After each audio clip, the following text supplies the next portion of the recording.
siapa Mpu Supo ini, dari mana Mpu Supo ini berada. Pasti banyak yang ini istimewa Mas. Wingit pusakanya Gagah Birawa, seneng ya pusaka. Tok.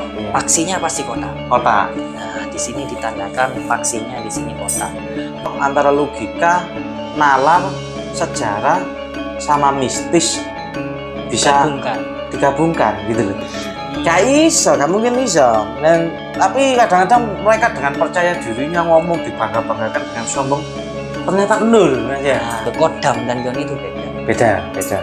Jadi kalau yoni itu energi dari yang dititipkan oleh si pembuat atau empu dulu itu sinergi dengan si jasan budaya dia, jasan iki.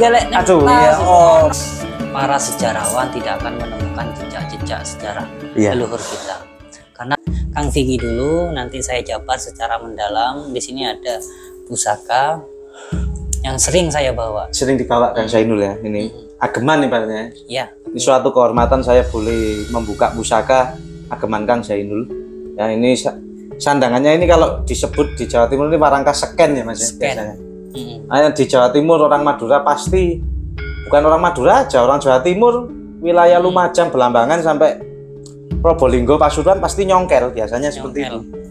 Jadi Anda harus, ini bukan masalah halal haram, ini budaya. Kita pasti bawa pusaka. Kemarin sempat saya bahas, kalau orang Madura keluar dari rumah nggak bawa songkelan, entah bentuknya guluk atau celurit atau keris, itu dianggap sombong gitu loh. Karena ini jati diri dan ini penunjang juga bagi mereka yang keluar rumah. Jadi ya belajarlah ke Jawa Timur kalau ingin tahu sejarah itu, budaya Jawa Timur seperti apa, kita harus belajar.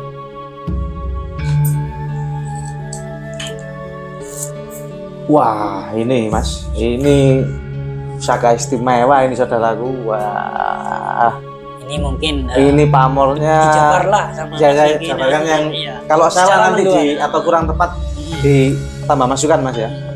Ini pamornya, ini tambal jimat.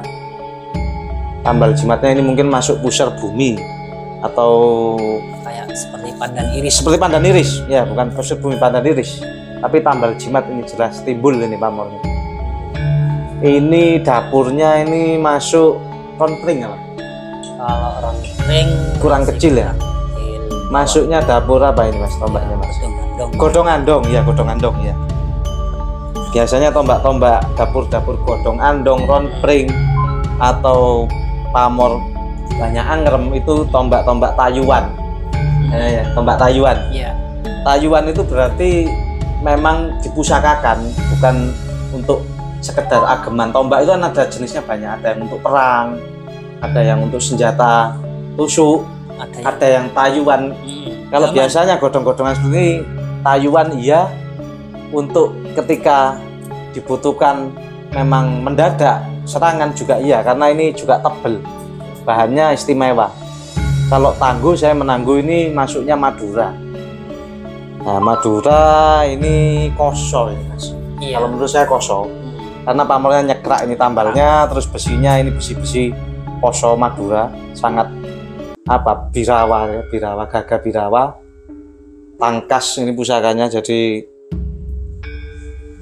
apa ya, kalau aura ya kalau dari objektif ini tangkas kuat gitu Mas. Besinya ini kan tebal sekali, maksudnya tebal kuat, maksudnya besinya ini ya itu memang pusaka tayuan.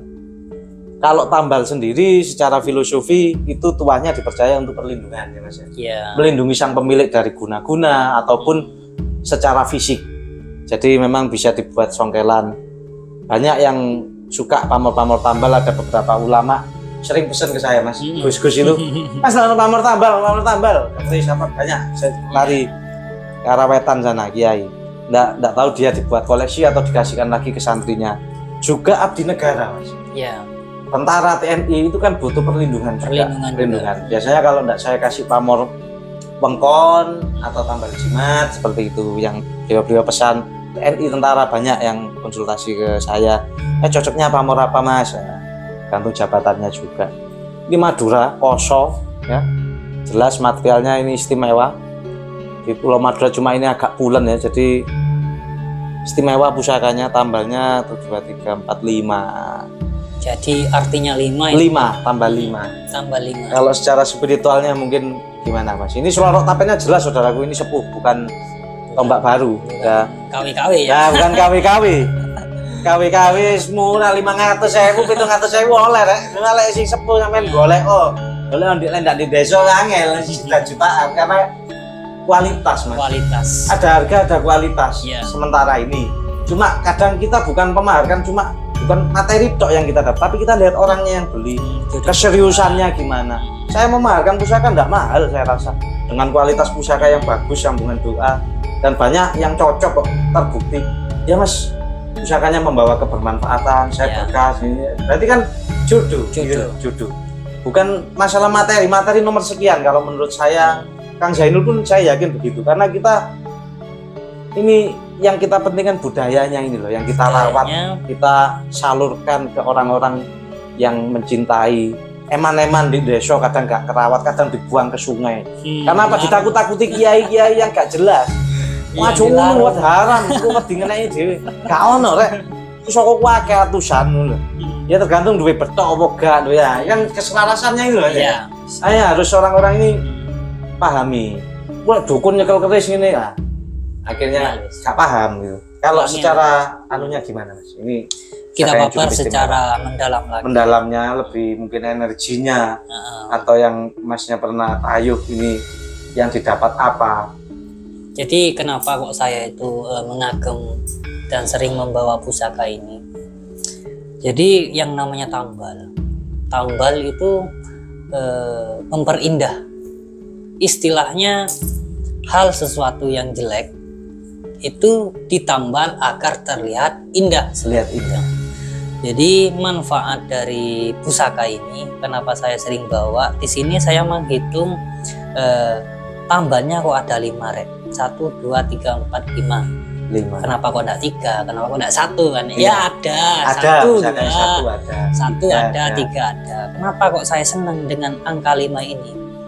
Nek secara Jawa itu sedulur papat 5 pancer. 5 pancer. Keseimbangan hati kita, keseimbangan rogo kita, keseimbangan sukma kita, semua tertata kalau kita mengaji di situ, keseimbangan dan kesempurnaan. Ngaji awak dewe.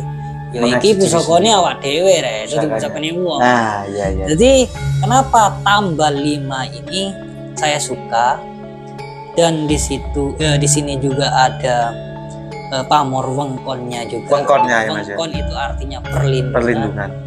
Kenapa? Yang namanya manusia itu memiliki sifat hilaf, angkara murka, macam-macam lah. Itu semuanya saya tambal, saya motivasikan, saya niatkan semuanya yang memiliki sifat jelek itu tertambal, terhenti, maksudnya bukan ditambal-tambal, terhenti. Saya diingatkan dengan pusaka ini. Jadi saya itu memiliki tujuan memperbaiki diri agar terlihat kesannya itu baik, bagus, bermanfaat bagi orang yang baik, seperti itu. Jadi memang betul para ulama, para kiai itu sukanya pusaka-pusaka yang berbunyi pamor tambah. Kenapa? Yang Mas Kiai juga punya sifat hilaf untuk menambal kekurangan itu tadi. Iya, memperbaiki itu tadi Mas. Memperbaiki kualitas diri. Ini unsurnya tolak sihirnya ada. Jadi kita yang namanya sudah apik nang wong kadang masih diserang. Ini logikanya gini Pak. Kalau kita itu sombong ya pasti orang kan tidak suka nanti disihir. Kalau kita apik Mas ya wong iku elek, kita bikin api ya di anu api lah ya kan tidak mungkin secara logika kan seperti itu. Tapi secara mistiknya mungkin ngetes gitu. Secara mistiknya itu memang dilindungi. Jadi hal-hal yang berbau sihir, yang namanya manusia iri itu pasti tidak bisa dohirnya diapakan lah. Dohirnya pasti langkah selanjutnya itu disihir. Disihir goib ya, serangan goib santet. Karena motivasinya di sini ada sudah sifat perlindungan, pasti ada yang kategori perlindungan. Sini wengkon artinya mengurung dari hal-hal yang berbau tidak baik, negatif. Jadi seperti itu penjabaran secara dalamnya. Kalau secara mistik goibnya ya nanti kita buktikan sendiri seperti apa manfaat selanjutnya di kehidupan kita. Iya. Dan kalau 5 ini Mas berarti kan melindungi dulur papat 5 pancernya itu kan. Jadi juga melindungi sifat-sifat kita yang ada sifat-sifat buruk ditambal agar jadi sifat yang baik ya Mas. Sifat yang baik. Filosofinya sangat istimewa. Itu secara mendalam. Secara mendalam. Kalau luarnya kan tambal tok. Tambal, iya.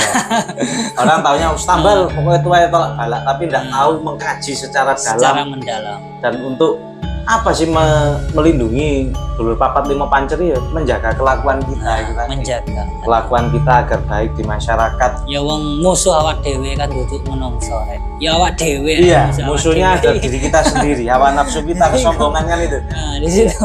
Ya yang ini. lebih berat ya ini untuk menyelaraskan dengan kita itu sebelum kita menaklukkan orang lain kita harus bisa menaklukkan diri kita sendiri. Iya, betul. Kudu ngaji rek secara luar dan dalam. Ya iku istimewa ini ya. Gunane awak dhewe ngaji ya tambah ilmu ya. Cek memperbaiki awak dhewe iki kan ngono. Iya, sifat-sifat kita harus menyadari lah Mas. Introspeksi diri penting. Jadi ini adalah motivasi saya kenapa saya sering bawa. Bawa ya Mas. Ya nek pamer kerajikan ya ada ya saya taruhlah di rumah. Di rumah ini ya penting. Karena sifat umumnya saya harus punya ini penting bagi saya. Perlindungan juga. Ya bukan tidak mungkin ya seorang pengusaha juga. Ya seorang ini pengusaha juga butuh Mas. Butuh. Kemarin ya saya sempat memamerkan tambal jimat orang pengusaha kecil-kecilan, pengusaha toko-toko bangunan. Jadi sering kejadian di luar nalar ya. Ya alhamdulillah bisa membantu lah. Ya jadi ada orang kesurupan tukangnya seperti itu ya. Alhamdulillah juga cocok selaras jadi sudah aman. Jadi gini Mas, kalau pengusaha itu kenapa saya katakan butuh pamor-pamor atau keris-keris perlindungan? Karena gini, yang namanya pengusaha itu kan sudah kelas tinggi kan, persaingan antar pengusaha. Itu pasti tidak bisa diserang secara dohir, pasti sihir. Iya. Dan saya banyak di konsultasi saya orang-orang seperti itu konsultasi. Perutnya besar, ya orangnya sakit, mas aku kena sihir gini-gini Kang, ya apa iki Kang, nah kudu ya apa, nah ini saya jelaskan.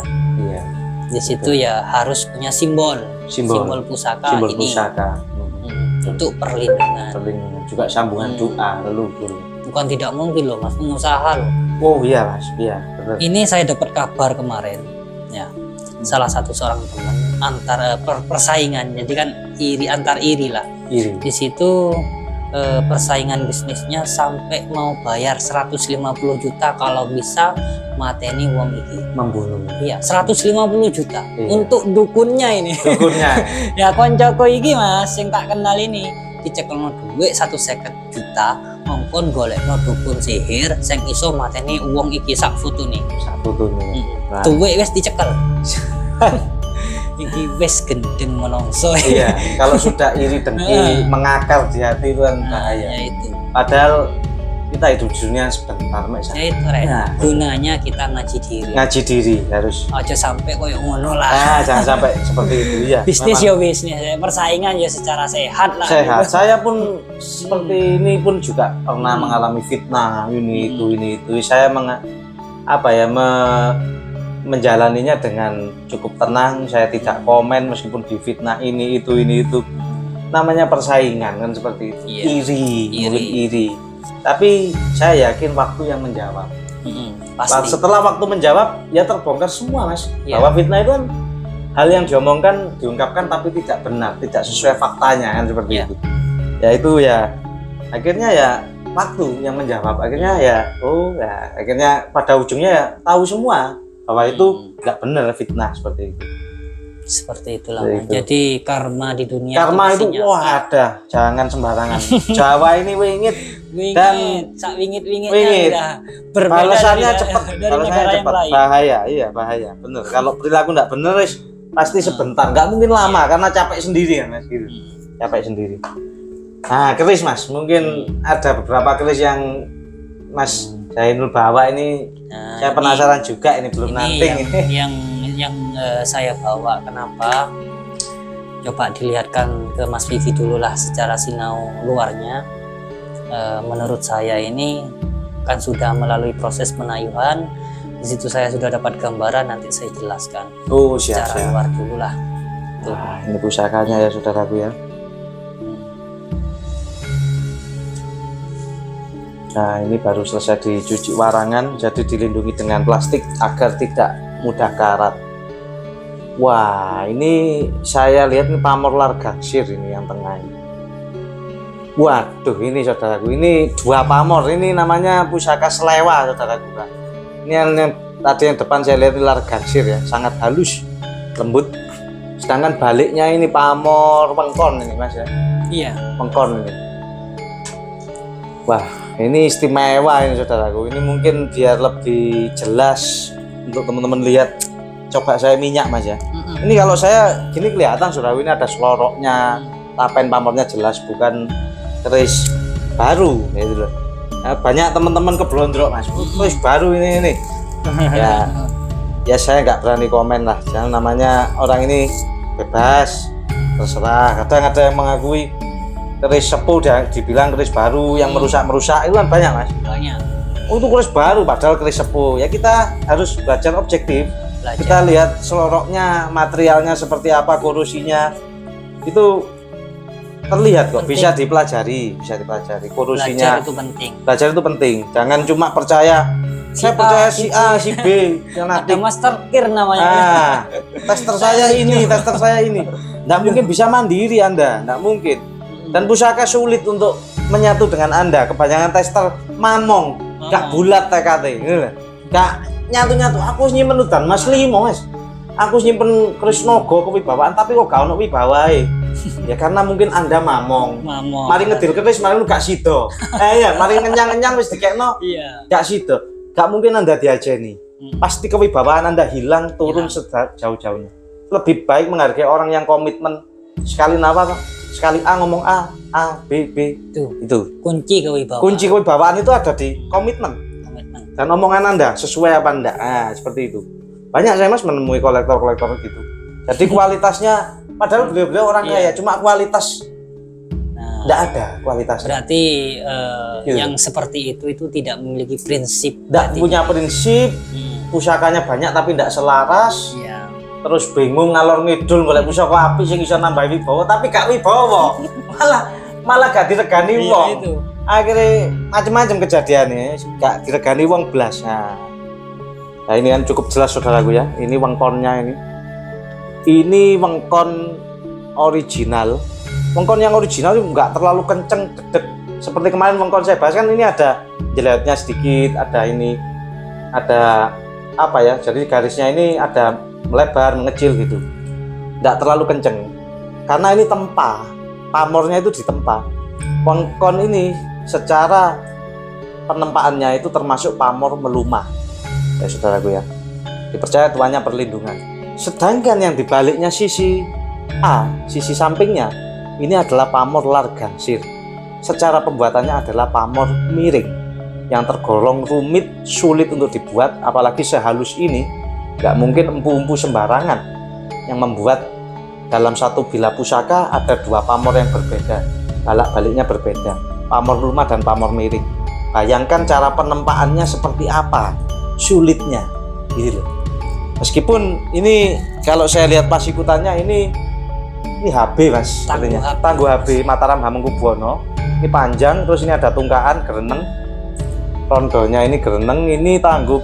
Kalau saya sih ini HB5 Mas, HB5. Tapi mungkin ada yang berpendapat karena HB itu kan sulit, sipulen. Terus ada yang mengatakan HB kan ada HB1 sampai 4 itu HB sepuh, HB5 sampai HB8 itu pusaka nom-noman. Maksudnya nom-noman era nom-noman era sepuh itu HB1 sampai 4 seperti itu. Tapi kalau saya lihat kursinya ini termasuk HB sepuh, makanya saya HB5. Ini waduh istimewa ini Mas pamornya ini. Biasanya mas kawinnya juga cukup tinggi saudaraku, karena apa? Dalam segi pembuatannya sulit. Tergantung jodoh. Ya, tergantung jodoh. Jadi segi pembuatannya sulit. Ada 2 pamor, berarti 2 filosofi yang berbeda dalam satu pusaka. Nah, itu yang secara mendetail saya. Kalau dapurnya ini dapur lurus. Ini ada lambe gajah, ada pijetan, gereneng. Ini mungkin masuk sempaner mas ya? Iya. Sempaner, sempono bener. Sempono itu mimpi, bener itu ya benar, mimpi yang benar. Makanya ada di dapur lurus. Mimpi yang benar harus orangnya jalannya harus lurus. Harus lurus. Nah, ini pusaka top era Mataram nom-noman HB5 dapur sempaner. Ada kembang kacang, lambe gajah 1, jalen 1, pijetan, gereneng lengkap. Ada ini keruwingan jadi kayak gagah pusakanya, di tengah ini ada sodo lanangnya ya saudara. Kok sodo lanang apa? Geger sapi. Jadi keruwingannya ini gagah, cukup gagah pusaka HB Jogja. Dan jangan dianggap remeh pusaka-pusaka tangguh nom-noman, karena ada pecintanya itu sendiri. Ada. Karena banyak pecinta-pecintanya seperti Ustadz Salim yang terkenal, Ustadz-Ustadz lainnya, Ustadz Faisal, siapa itu pecintanya nom-noman, karena mereka menurut pandangan beberapa yang pecinta nom-noman, tuah dari pusaka nom-noman ini lebih mudah terselaraskan karena sudah Islam. Sudah Islam satu. Nah, sudah Islam, jadi energinya yang dikandung dalam pusaka ini ada Asmaul Husna, ayat-ayat suci seperti itu. Jadi kasta-kasta yang di bawah itu juga sudah yang masyarakat istilahnya ya, masyarakat itu sudah dibolehkan memiliki keris. Dibolehkan, masyarakat sudah boleh umum memiliki keris. Tapi kalau tempaan seperti ini mas, ini jelas bukan untuk masyarakat umum. Ya, kita pakai logika. Kalau masyarakat umum gak mungkin pamornya selewa, apalagi ini pamor miring. Kita tahu pamor miring itu pamor yang cukup kelas. Yang jelas pemesannya sudah. Yang jelas pemesannya adalah golongan bangsawan. Kita lihat dari pamornya dan dapurnya ini luwes indah, tandingannya juga enak, ringan. Jadi udah pasti kastanya bangsawan, bukan keris-keris masyarakat biasa seperti itu. Kalau saya dari penjelasan objektif membacanya seperti itu mas. Iya. Ini seloroknya terlihat jelas saudaraku, ini abu-abu, nggak kehijauan. Cuma ini ya mungkin di kamera kurang jelas. Ini warangannya mungkin sudah agak lama, jadi agak lama mas ya. Ya. Pikirannya nanti keris baru, gak mungkin rek kerisannya rek delon mengkono iki lho tempaan. Garape koyo ngene, aku sing jamin. Belajar meneh ngomong kerisannya kan, belajar lagi Anda ngaji kurang jauh. Nah, ini mungkin secara yang Mas Zainul temukan tribun. Nah, ini bagaimana? Kenapa kok saya pegang keris ini? Secara sinergi. Di situ saya melalui penayuhan dikasih gambaran bagaimana sosok perjuangan. Ya ini sudah terbongkar, sudah dibuka sama Mas Vicky Wijaya tadi. HB5 itu era-era pasca kemerdekaan. Jadi perjuangan yang sangat kuat di situ untuk melawan Belanda. Ini adalah salah satu bukti bahwasanya pejuang kita itu memerdekakan Indonesia itu dengan semangat yang tinggi. Dikatakan tadi menurut dapurnya adalah sempaner. Jadi mimpi yang benar, pemimpin yang benar di situ. Ada pamor wengkon adalah pelindung dan dargangsir wibawaan. Jadi yang jelas ini adalah si pemesannya pemimpin yang mampu mewujudkan mimpinya itu tadi untuk kemerdekaan Indonesia. Ini keris bersejarah rek. Apalagi bulan Agustus ini semangatnya berkobar-kobar. Semangatnya jadi sejarah. Jadi kita tidak hanya melihat dari segi esoterisnya, tapi melihat dari eranya, era perjuangan kemerdekaan Indonesia. Semangat yang berkobar. Itu ya cukup. Sekianlah untuk keris ini. Saya tidak mau membuka secara mendalam lagi. Khawatir nanti jadi omongan ya mas ya. Iya di situ. Tapi sempat apa enggak mas? Ada yang pernah tanya mahar atau pernah? Pusakanya pusaka bagus, saya aja tertarik gitu loh. Ki mahar piro? Dirobatin di hati ki mahar piro gitu. Demi pamor mas bro. Jadi itu sudah langka di pasar, sudah sulit sekarang lah. Sulit yang original sulit. Jadi kira-kira apa ada yang pernah nanya mahar? Apa pernah enggak? Ada masnya yang tanya-tanya cuman saya lihat itu masih belum berjodoh ke beliaunya. Saya tidak memaharkan lah pusaka ini, belum waktunya keluar. Jadi pusaka itu bukan dicari oleh pemiliknya, bukan. Jadi pusaka itu yang mencari pemiliknya, mencari tuannya. Seperti itu.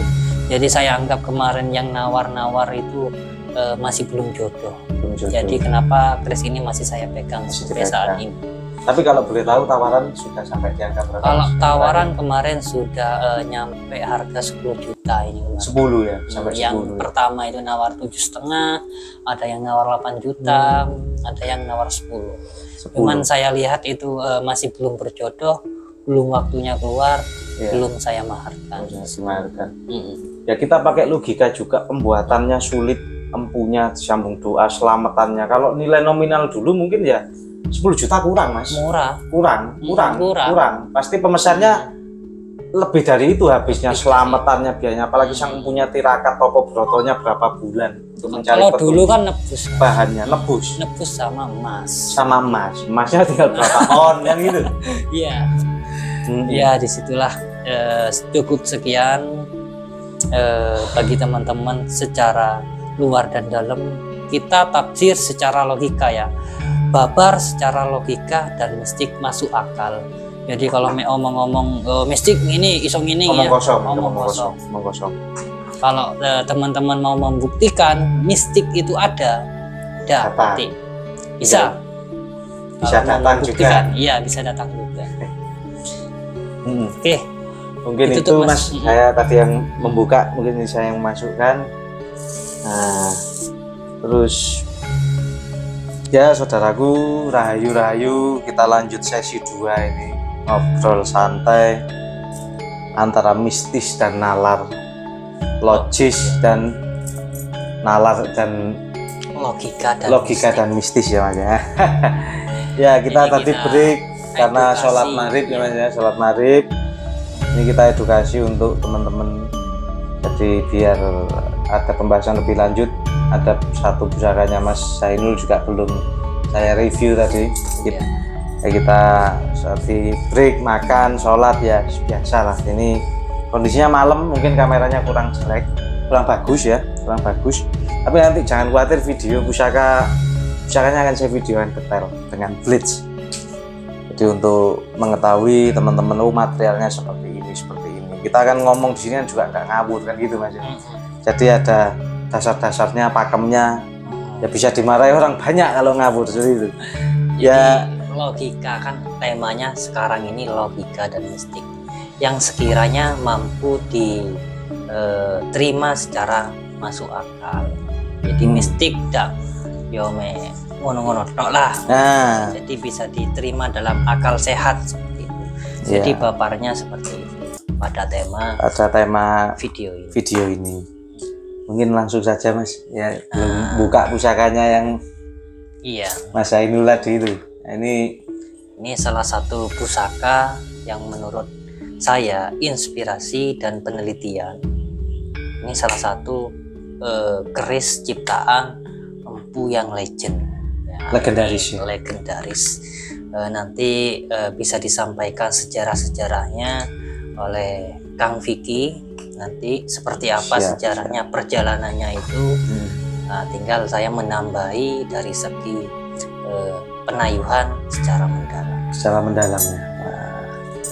Ini khas Jawa Timur saudaraku, warangkanya Gayaman, Jawa Timur, Etan, Jawa Timur paling wetan ya. Kita coba lihat.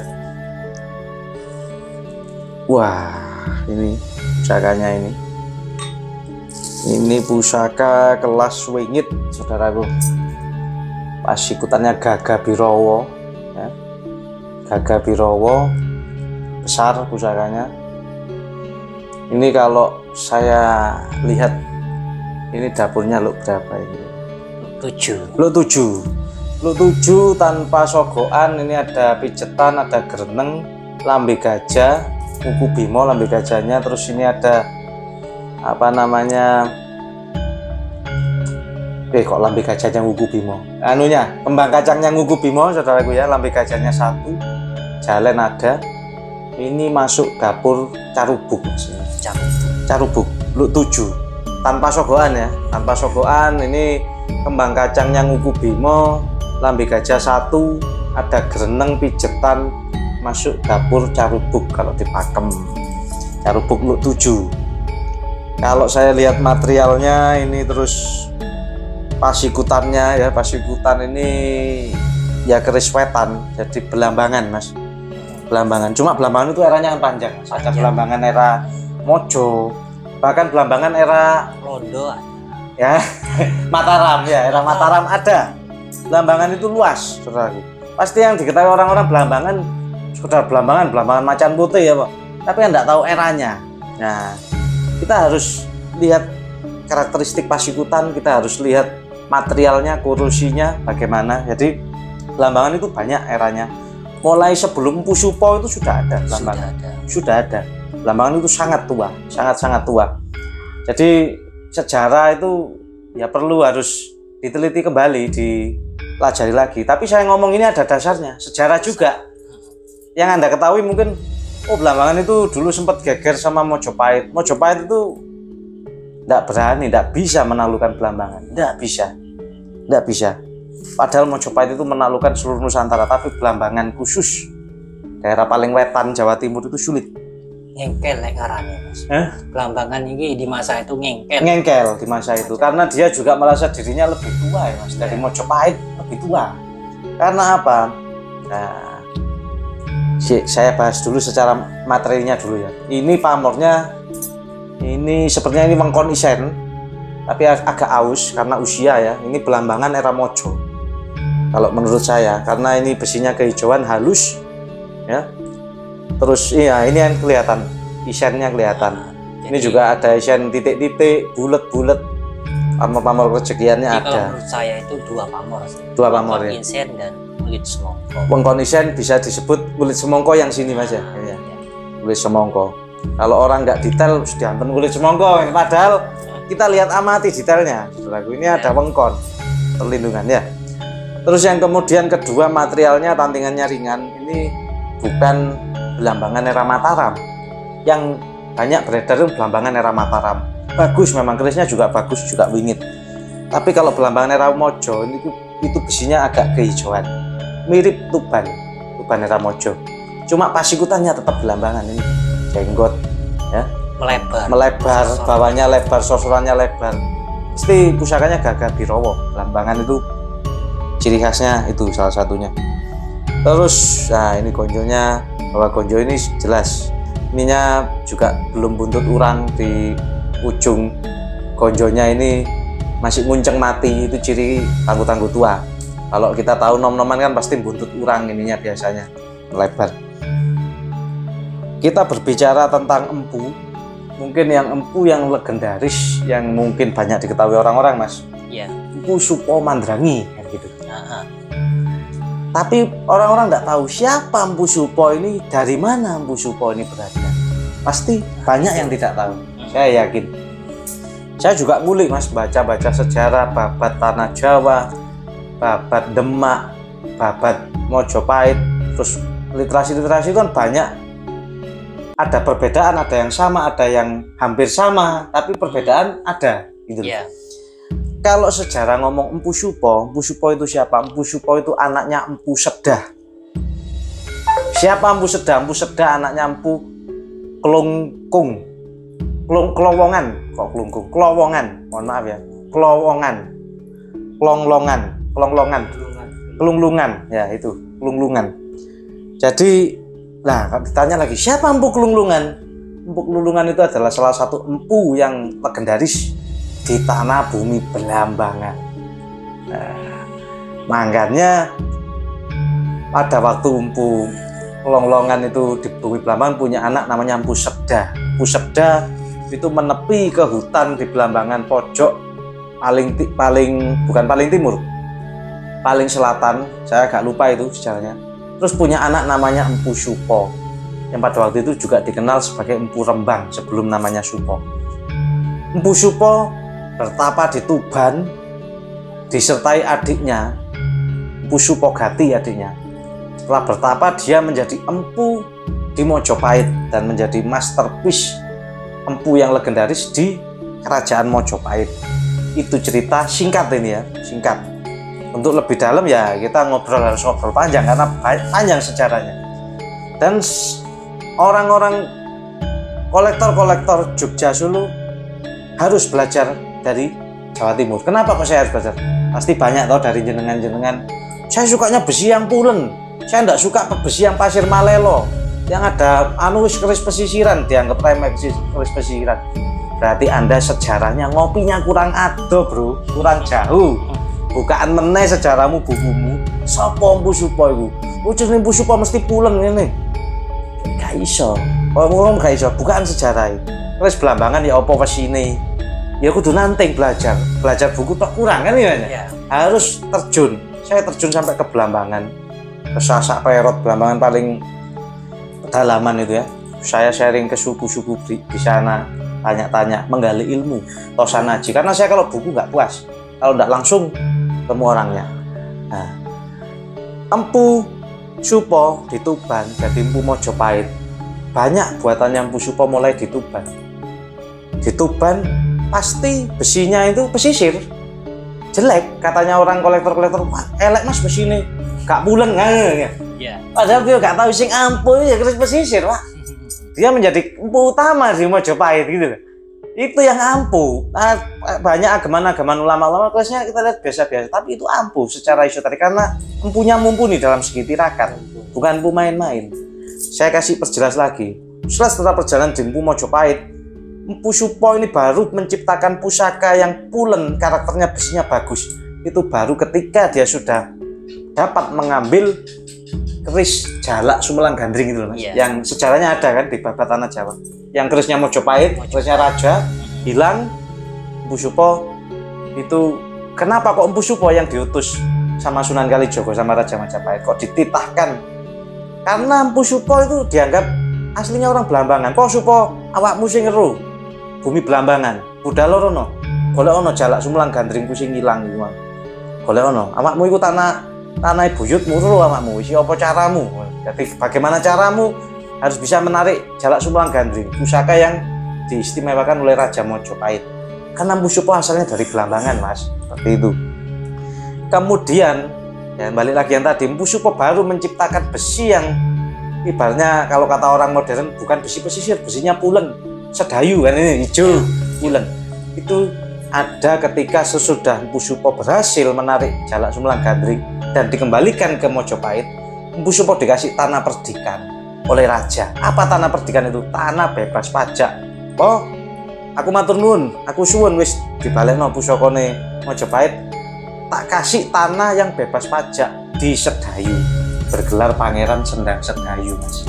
Itu sejarah yang kita baca. Makanya kalau Sedayu tuh nilai mas kawinnya mahal dan langka. Itu buatan Empu Supa. Wasuannya bukan pakai air laut. Di Sedayu ada sendangnya. Makanya besinya bisa pulen, bisa hijau, dan juga penempaannya itu lebih sempurna lagi. Dulu Empu Supa masih belajar di Tuban pakai besi pesisir, wasuannya air laut pesisir. Makanya pasir malelo. Kadang materialnya kalau kata orang Jogja Solo gak bagus, gak pulen. Itu kan Anda cuma memandang seni. Coba kalau Yoni, beda lagi kan? Nah, beda lagi mas ya. Nah, Empu Supa sempat, ya mungkin nanti ditambahkan mas ceritanya. Mungkin saya kurang lengkap, saya sepenggal-sepenggal. Empu Supa sempat ke Madura. Di sana ada yang sebagian pendapat menyebut Empu Koso itu ya Empu Supa. Sebagian pendapat lagi Empu Koso itu muridnya Empu Supa yang berguru pada Empu Supa. Terus beliau ke Blambangan. Dia ada yang menyebut Pitrang itu ya Empu Supa. Pendapat yang kedua, Empu Supa itu punya anak atau punya murid. Jadi ada beberapa pendapat. Ya kita belum tahu juga yang kita cari terus. Tapi pendapat-pendapat ini kan sejarah yang harus kita pahami. Jadi di Blambangan disebut Pitrang. Nah, seperti itu. Nah, sampai ya pada akhir hayatnya ya Empu Supa tetap membuat keris-keris Mataram awal, Senopaten. Dari Demak, Pajang sampai ke Mataram itu tetap dikawal sama Empu Supa, Mataram awal. Nah ini Blambangan, kenapa saya katakan era Mojo? Besinya hijau, tantingannya ringan, pasikutannya, kurusinya ini sangat tua. Bukan Blambangan era-era Mataram. Banyak Blambangan tapi kita lihat besi, kurusi, ini objektifnya kan gitu Mas ya. Itu Pasikuta. Ya mungkin nanti untuk sejarah kalau Mas Zainul menambahkan terus sama apa ini kandungan. Kalau saya secara filosofi tua, wengkon adalah perlindungan, isen itu rezeki, ngulit semongko itu juga kerezekian. Sedangkan dapur luk 7 itu ya pitulungan ya Mas, pitu ya. Jadi ini ya kita tahu kerisnya Joko Tingkir Sutawijoyo itu kan sejak menemani beliau mulai dari karirnya nol sampai masuk ke kerajaan itu dapur Carubuk, karena mendapat pertolongan dari Sang Pencipta pitulungan, dia juga membantu. Mungkin saya secara kulitnya seperti itu Mas. Nah, ya. Mungkin ini istimewa Mas. Wingit pusakanya Gagah Birawa. Seneng ya pusaka weton. Ini kita lebih perjelas lagi ya tentang bagaimana kenapa kok tadi Mas Vicky ini ngajak bahas Mpu Supo.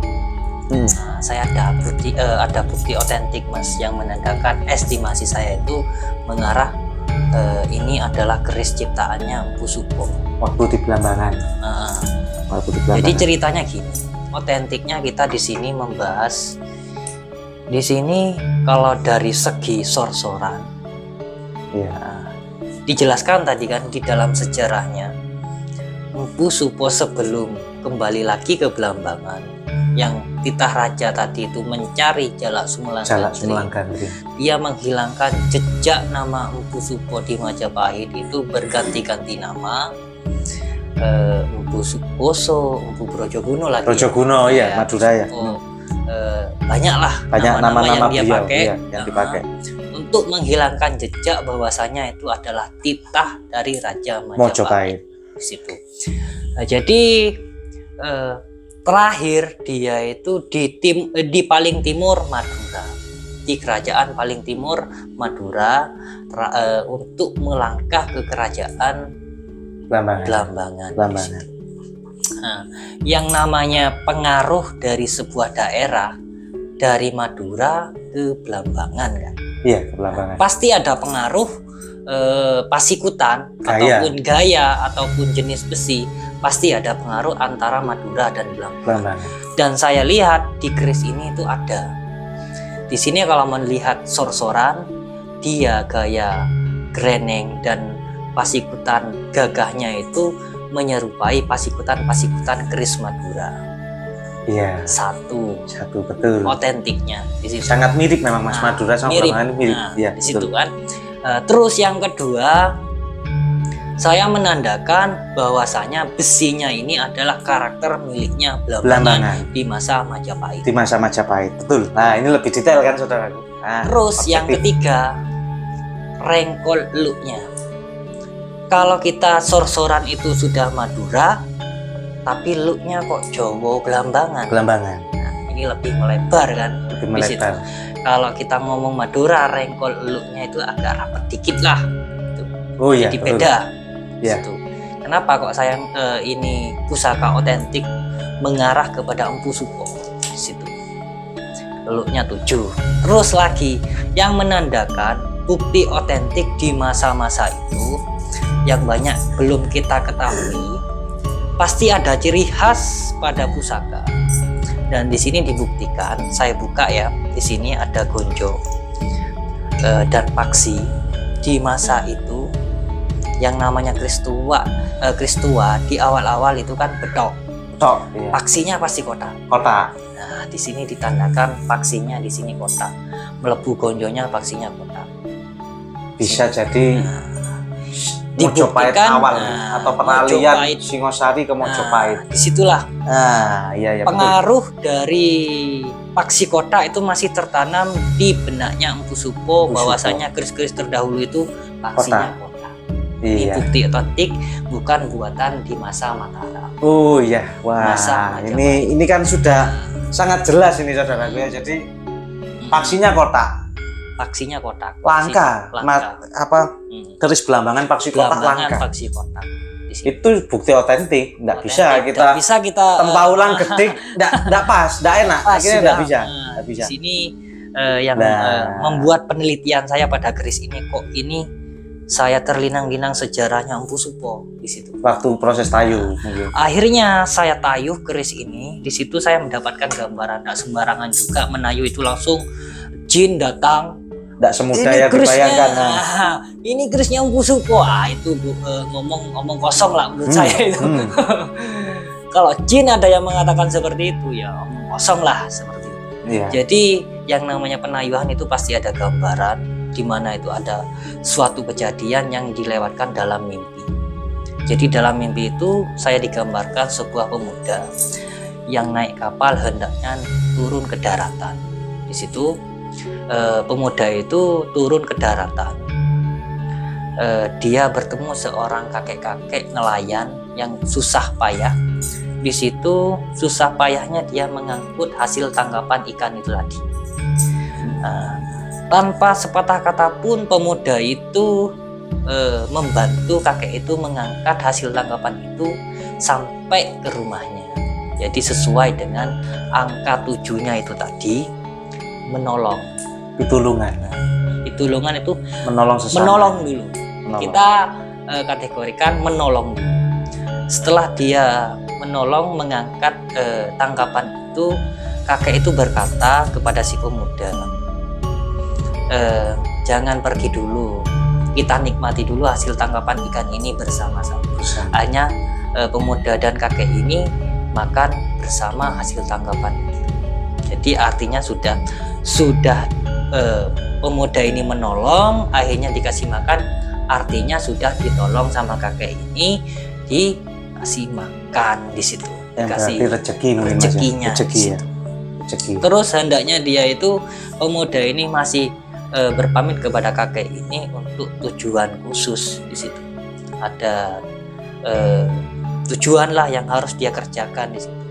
Kakek itu berkata, kalau nanti sampean nyampe tempat ini, di situ ada sebuah alas. Di sana itu hati-hati. Di sana itu banyak binatang buas, harimau atau macan. Nah, di tengah alas itu suatu kejadian, si pemuda ini mau diterkam sama yang namanya macan. Cuman ada kakek ini yang melemparkan kayu pada macan itu, yang akhirnya gagal menerkam pemuda itu. Jadi artinya dari rengkol eluk 7 ini, menolong orang itu tidak hanya putus satu kali ditolong orang, seterusnya akan selalu ditolong. Iya, amal kebaikannya. Amal kebaikan.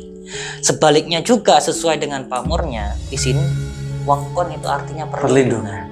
Iya. Sesuai dengan mimpi itu tadi, fungsinya menolong orang itu termasuk melindungi. Iya. Nah, sebaliknya juga kita berwatak, berpribadian menolong orang. Yang namanya orang baik mosok pada di sini. Itu. Iya, betul ya. Betul enggak? Iya. Kalau orang menolong orang pasti ditolong. Pasti ada pertolongan. Iya, betul. Sesuai dengan rengkolnya eluknya 7, pamornya wengkon. Untuk filosofi mendalamnya lagi kulit semongko. Nek orang suka menolong, ya akeh bolone itu. Tujuan kulit semongko kan akeh konco. Rezeki juga banyak. Karena rezeki dari teman. Dari teman. Itu kita bahas secara masuk akal, berkepribadian baik terhadap sosial. Fungsinya pada keris ini, mungkin dulu keris ini diciptakan dalam hal seperti itu. Tapi kalau dari segi energi, Mas, mungkin energi atau kodam atau gimana mungkin? Untuk masalah kodamnya di sini itu dalam penayuhan memang energinya di sini kalau berbunyi belambangan itu energinya rata-rata semuanya berenergi dari hewan macan. Iya. Rata-rata. Yang terkenal belambangan macan putih ya. Pasti kodamnya macan. Dan penerkanya pasti macan.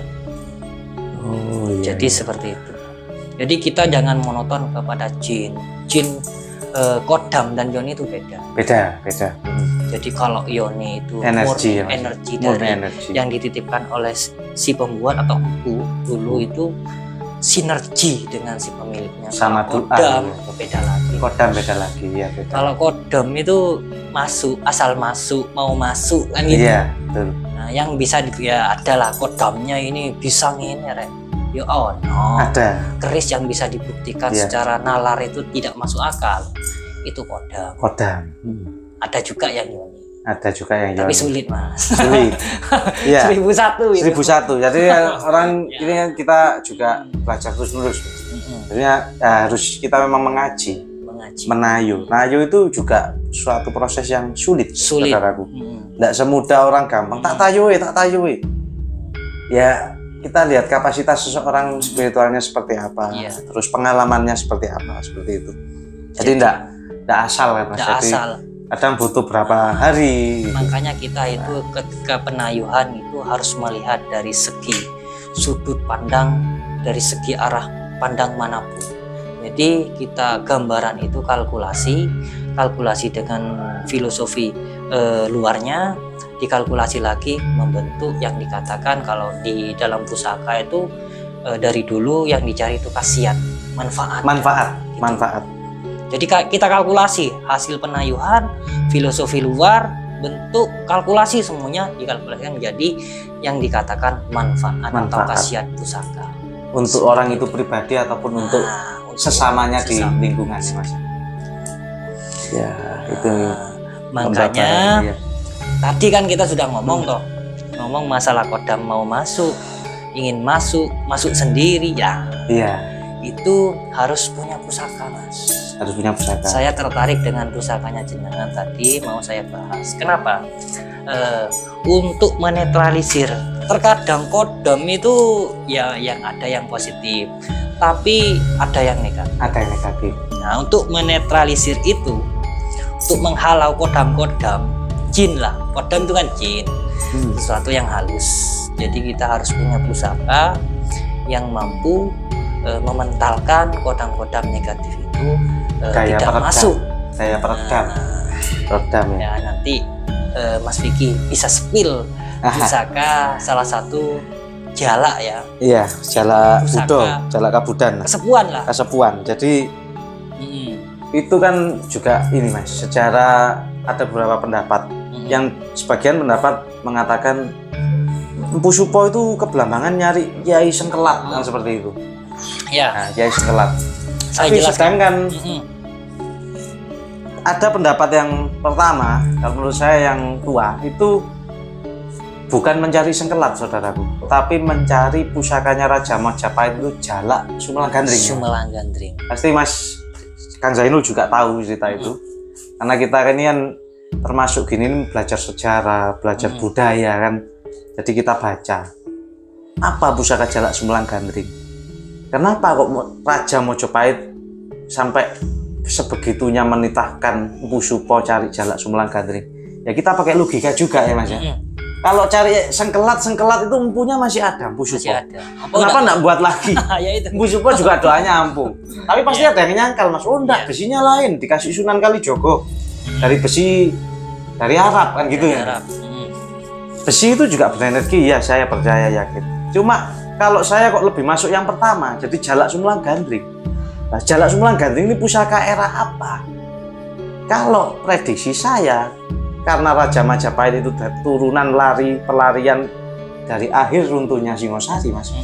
Raden Wijaya itu yang dibantu Arya Wiraraja orang Lumajang. Nah itu jelas tangguh Singosari. Minimal loh, bisa juga lebih tua, bisa juga era Medang era apa. Karena kalau orang Majapahit sendiri yang diagem pasti ya pusakanya mbah-mbahnya rek. Minimal Singosari, Kediri, Medang Kamulyan, Mataram Hindu itu, Kahuripan. Minimal itu. Tapi memang Majapahit ini kerajaan yang sangat hebat, yang bisa menyatukan Nusantara lah. Bahkan sampai Malaysia dikuasai, ya Mas ya, sampai Vietnam seperti itu. Tapi ya pusaka-pusaka Majapahit juga ampuh. Tapi yang masih misteri Jalak Sumelang Gandring. Nah ini kan apa keris dapur Jalak atau itu sebagai gelar Sumelang Gandring kan juga ada yang pertanyaan besarnya itu kan bagi pengagem pusaka. Nah, ini kudu diteliti ini. Nah makanya sampai ada kolektor Surabaya Mas masuk di koran, masuk di beli pusaka Jalak era-era tua, mulai era Majapahit, Singosari, Kediri beliau punya. itu puluhan juta, bahkan berani beli ratusan juta. Iya. Mungkin karena terobsesi. Obsesi.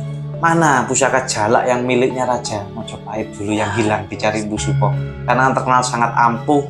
Bukan, jadi pusaka jalak Budo itu bukan cuma peredam, stabil emosional, stabil spiritual, bukan cuma itu, tapi unsur kewibawaannya ada. Meskipun pamornya mungkin kadang keleng kalau udah gitu bos utah, pamor-pamor sederhana.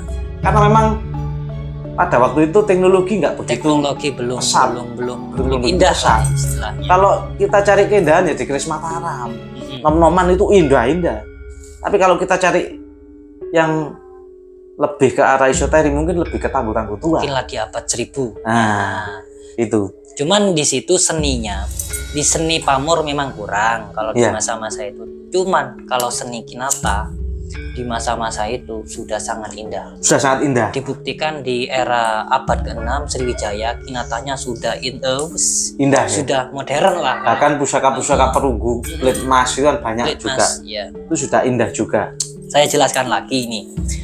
Masalah Jalak Sumelang Gandring itu adalah pusaka bukan di era Majapahit terciptanya, tapi di atasnya. Dibuktikannya dengan pataka-pataka Majapahit yang dikatakan pataka Majapahit yang ada di museum Amerika dan Belanda. Di situ tertulis warisan Singosari yang diwariskan kepada Mojopahit itu sebagai lambang kebesaran Majapahit. Itu pataka-pataka yang ada di luar loh. Luar ya. Coba sampean teliti lagi. Itu pataka miliknya Singosari yang diwariskan kepada Majapahit. Pada Majapahit untuk lambang kebesaran. Lambang kebesaran negara ya. Padahal itu kan lingkupnya sudah negara Mojopahit. Kan dijelaskan itu diciptakan di Singosari. Kan? Diciptakan di Singosari. Nah, yang namanya Jalak Sumelang Gandring ini yang pasti saya tafsir itu terciptanya di atas Mojopahit. Di atas Mojopahit. Itu warisan pusaka leluhurnya yang sangat sakti. Kenapa sampai raja ini menitah Empu Supo sampai sebegitunya? Sampai dikasih tanah perdikan. Iya. Dan di cerita itu dijelaskan kilauan pamor yang ditampilkan oleh pusaka Jalak Sumelang Gandring ini sangat indah dan berkilau seperti sinar. Kalau kita lihat temuan-temuan sekarang Singosari ataupun Kahuripan yang pamornya nikel itu kan, yang deling ya. Kalau kita center itu mengkilap. Situ. Bahwasanya kenapa kok Jalak Sumelang Gandring kok dak jalak sing liyane ae, Jalak Kliyeng. Nah, Jalak Kliyeng kan punyanya Prabu Lamba. Iya. Itu dari Medang, warisan dari Medang. Kalau Majapahit ini warisan dari dukurannya Jalak Sumelang Gandring. Saya prediksi itu adalah ciptanya Empu Gandring ya, Singosari. Singosari. Makanya di perbedaan juga betok-betok temuan Musi, terus Singosari saya pernah memiliki semua itu. Kalau Singosari biasanya materialnya memang deling. Kalau Kediri masih belum, kadang-kadang masir gitu aja. Terus Sriwijaya itu ada yang masir, ada yang deling, tapi kebanyakan yang sungai itu masir. Tapi yang terbaik memang material pusaka Kabudan itu menurut saya Singosari. Karena deling, pamornya itu deling gitu. Kayaknya ya mengkilap. Secara akal di masa itu seperti nikel, seperti apa meteorit. Ini kok sudah yang kita lihat sudah ada besi ini. Kita teliti lagi kan. Memang sejarahnya empu-empu terdahulu itu mengambil atau membeli lah kasarannya besi-besi itu di luar Jawa seperti Sulawesi nikel itu sudah diangkut ya, didatangkan memang situ. Pada waktu itu kan perdagangan itu masih via kapal laut seperti itu. Gujarat, Arab aja udah turun. Ada masih Cina udah nyerang Singosari juga kan pada waktu itu. Itu canggih. Di masa itu kenapa kok keris itu diciptakan sangat lama sampai 1 tahun 2 tahun. Nah yaitu tadi pengambilan besinya di mana, nempanya ya lama kan gitu. Kenapa? Belum lagi Topo tirakatnya. Iya, wahyu-wahyu itu ya. Disitulah menurut saya Jalak Sumelang Gandring itu keris yang legendaris yang sampai sekarang wujud rupanya seperti apa, saya belum mengetahui bentuknya seperti apa, saya belum mengetahui, cuman dari cerita-cerita mitos dan legendanya itu sudah sangat indah. Sudah sangat jelas, saya tafsir di situ kerisnya indah. Iya. Yang jelas tidak jauh beda Mas dengan kerisnya jenengan ini. Iya. Sudah bentuk-bentuknya yang Bentuk namanya jala. Jala. Cuma ini mungkin ini eranya Kediri, Mas. Kalau ini Kediri ya. Karena belum deling, pamornya kan masih masir ngapuk. Jadi pencampuran pamor pada itu teknologinya mungkin belum secanggih Singosari. Pas ikutannya agak tegak lurus. Ada yang mengatakan kalau yang tegak lurus sangat banget itu orang nyebutkan petok Hindu. Ada yang petok Hindu karena itu penyebutan bahasa bakul sih, bahasa bakul. Tapi memang yang era-era kita nggak tahu sebetulnya nama keris ini dapur apa, yang penting jala. Iya. Cuman jala gelarnya apa kan kita nggak tahu.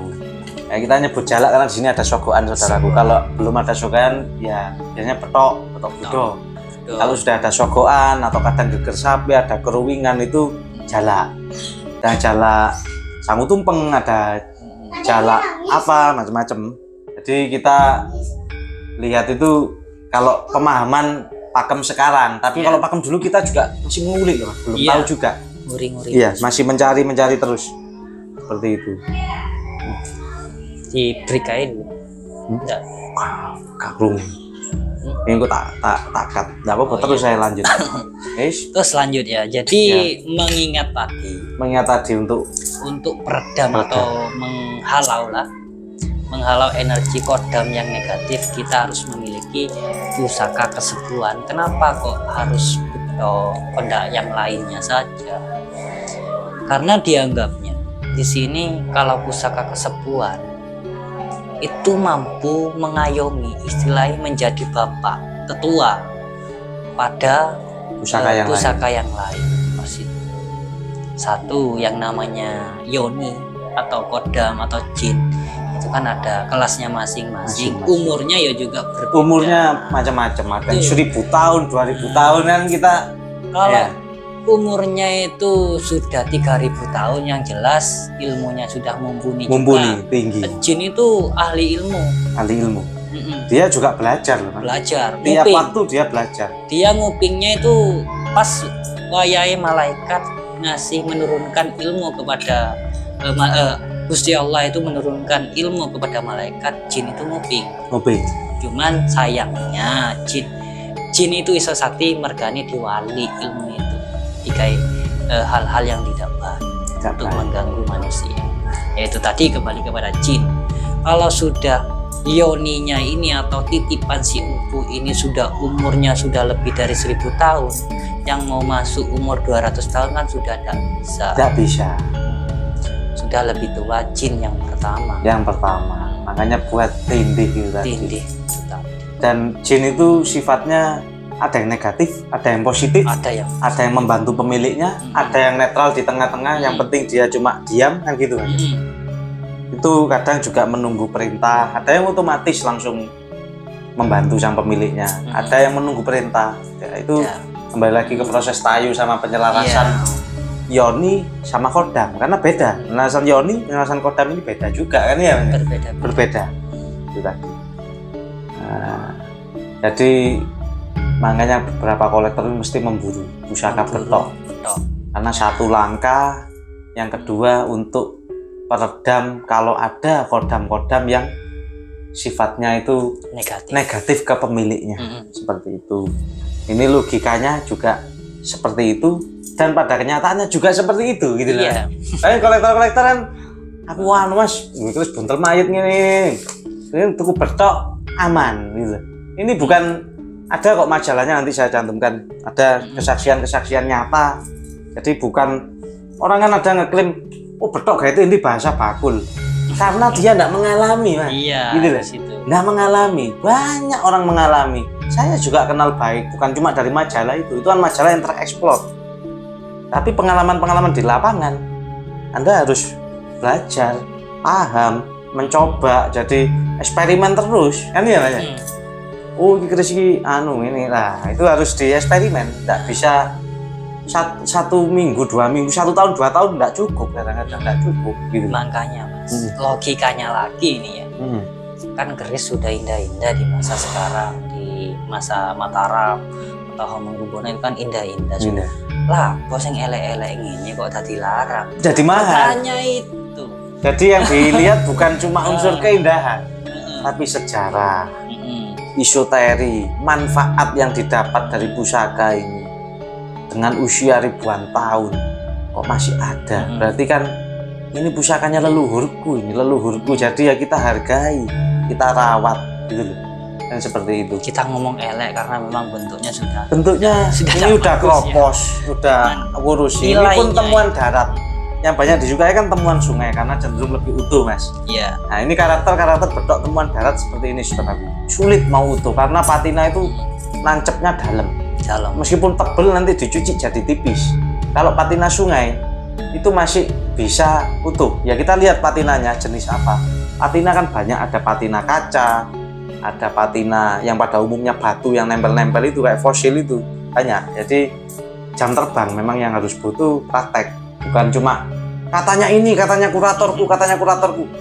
Gila kuratornya sampean wis ado temen jam terbangnya oke, nggak masalah, tapi lek ngawur pokoknya betok karakter ini. Beda temuan beda kok, Mas. Beda sama-sama sungai Berantas sama sungai Musi di Musi di luar pulau sana itu berbeda. Sama-sama sungai loh, sama-sama darat. Saya banyak otentik, saya ikut ngeduk, bahkan orang cari emas itu di makam-makam kuno. Temuan darat di Besuki sini sama temuan darat di Bengawan Solo itu di pesisirnya sungai itu. Bengawan Solo juga ada temuan sungainya, ada yang temuan makam, itu berbeda karakternya.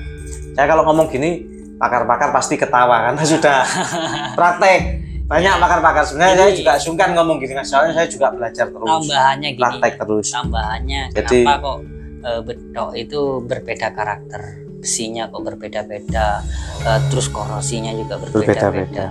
Yang namanya empu kan tidak cuma satu di masa itu. Tidak satu. Singosari ada berapa empu? Jadi setiap empu itu menggunakan material besi ini, kan macamnya besi banyak. Jadi logikanya di situ, kok ini beda Mas, kok ini utuh, kok ini hancur, kok ini itu sesuai karakter besinya yang digunakan di masa itu. Empu itu kan ada kelasnya loh. Ada yang kelas mumpuni, setengah mumpuni, ada yang puncak mumpuni kan gitu. Itu kalau orang nanggung aja kan gak paham, Mas. Contohnya keris Mojopahit harusnya pulen. Berarti itu tadi yang saya bahas yang di tadi. Iya. Anda belajari material keris Belambangan era Mojo. Ini contohnya ada lagi. Maksudnya kotak gitu otentik. Bukan buatan barang baru, bukan pepos. Ini ori. Terus yang kedua, pelajari Madiun era Mojopahit. Ada, Mas. Ada. Gitu. Ada. Beda sama keris Mojo. Madiun. Tuban era Mojopahit, pesisirnya beda. Pajajaran era Mojopahit ada. Nah, itu ya butuh jam terbang memang seperti itu aja. Kalau cuma Anda belajar dari buku, dari online kurang. Datang ke pameran, sharing. Nggak cukup satu orang Anda pelajari, harus termasuk sejarahnya. Jadi klop antara logika, nalar, sejarah, sama mistis bisa digabungkan gitu loh. Nah, itu mungkin yang untuk pembelajaran teman-teman. Tanpa mistis, para sejarawan tidak akan menemukan jejak-jejak sejarah leluhur kita. Karena diawali mistis, terus dicari bukti otentik. Kalau pengalaman saya dalam dunia purbakala, di situ saya juga mendalami purbakala. Awalnya mistik, cerita kan. Mistik itu mitos, legenda. Dari mulut ke mulut masyarakat, folklor gitu. Bahwasanya tempat ini tidak bisa didatangi. Kalau didatangi itu wes sakit peteng langsung meninggal. Itu di dalam dunia arkeologi atau orang-orang purbakala itu malah tertantang. Ada sesuatu energi ini. Pasti ada sesuatu bukti yang mengarah kepada sejarah. Nah, kenapa kok bisa begitu? Nah, di situ. Yang saya dalami di situ ternyata betul ada benda yang membuktikan bahwasanya itu jejak sejarah. Itu ditemukan arca, ditemukan logam emas, ditemukan macam-macam lah di situ nanti ditemukan. Karena kenapa kok itu mistik? Yang namanya benda yang berharga pasti dilindungi oleh jin, dihuni oleh jin.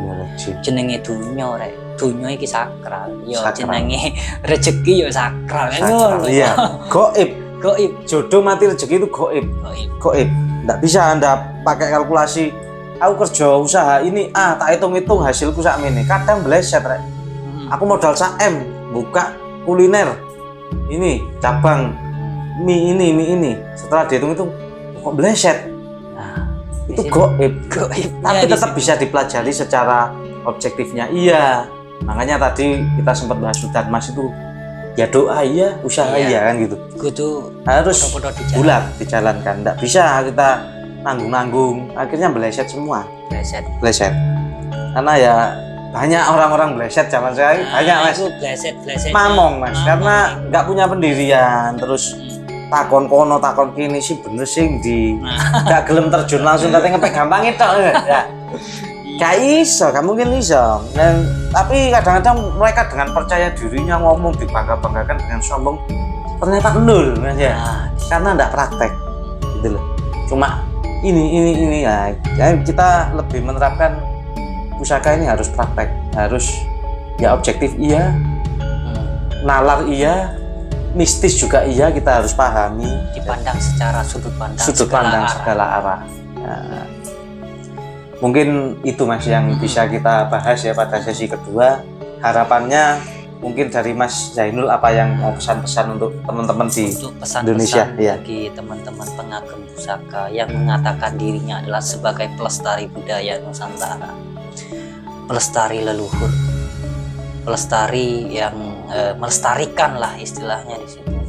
Jangan hanya mempelajari secara luarnya saja, pelajarilah dalamnya juga agar mendapat yang dikatakan manfaat atau khasiat di situ tadi. Agar kita itu hidup lebih tentram. Kalau kita itu ngagem pusaka itu secara luar dan dalam, saya yakin kalau beliaunya itu tahu secara luar dan dalam, wes ayam uripnya itu hidupnya tenang, gak bingung, gak ngereken iki tak usah wis. Pokok intinya terentem. Artinya pusaka ini diciptakan kan semuanya untuk kebaikan manusia yang ada di bumi ya, Nusantara lah, jangan di dunia. Sambungan doa ya. Jadi harapan saya untuk ke depan sebagai pelestari budaya, pelajarilah secara luar dan dalam. Eman urip iku cuma satu kali. Jadi gunakan untuk belajar dan belajarlah. Kalau kita lebih mendalam lagi, kita akan lebih dekat lagi kepada Sang Pencipta. Arahnya semuanya sama. Iya. Meskipun diciptakan di masa itu sama kok. Arahnya kebaikan. Sambungan doa sebagai pemantik sambungan doa. Makanya banyak juga teman-teman bertulisan yang menganggap keris ini juga kitab suci. Iya, memang iya, nilai yang maksudnya nilai sambungan doa leluhur. Ya, jadi itu tadi pesan-pesan dari Kang Zainul.